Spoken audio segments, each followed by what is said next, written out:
Telangana speaker గారు ఏదైతే ఫిర్యాదు గతంలో కొంతమంది ఫిరాయింపుదారుల మీద చేసినటువంటి ఒక పిటిషన్ ని 10 మంది ఎమ్మెల్యేలు ఉంటే 10 మంది కూడా ఫిరాయించలేదు అనేటటువంటి తీర్పు ఇచ్చారు. ముఖ్యంగా ఈ రోజు ఇచ్చిన తీర్పు ఏతుందో, ఒక వ్యక్తి ఒక పార్టీ నుంచి గెలిచి ఇంకో పార్టీలో అదే 6 నెలల లోపలే ఇంకో పార్టీలో ఎంపీగా పోటీ చేసి వేరే పార్టీతో పోటీ చేసి స్పష్టంగా ప్రజలు చూసినటువంటి ఒక మన కళ్ళ ముందు కనబడినా కూడా మరి స్పీకర్ గారు దాన్ని ఇది పార్టీ ఫిరాయింపు గారు కాదు అనేటటువంటి ఒక మాట చెప్పిన ఉందో,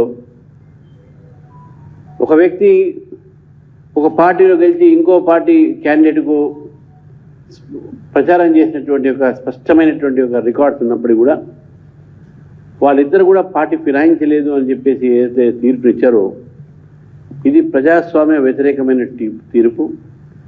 ఇది ప్రజాస్వామ్యాన్ని ప్రజల ఒక తీర్పుని అగౌరవపరిచినటువంటి తీర్పు ఇది.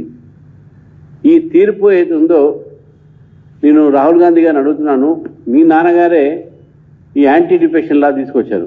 అప్పుడు 10th షెడ్యూల్లో దాన్ని యాంటీ డిఫెక్షన్ను అమెండ్మెంట్ చేసి తీసుకొచ్చారు.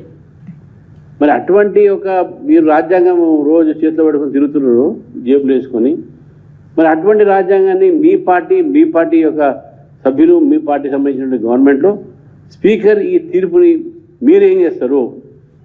నేను మిమ్మల్ని సూటిగా అడుగుతున్నాను.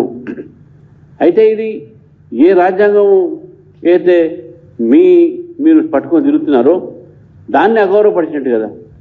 ఇది ప్రజాస్వామ్యాన్ని, రాజ్యాంగాన్ని, ప్రజా తీర్పుని కూడా అగౌరవపరిచినటువంటి ఒక తీర్పుగా ఈరోజు భారతీయ జనతా పార్టీ భావిస్తాం.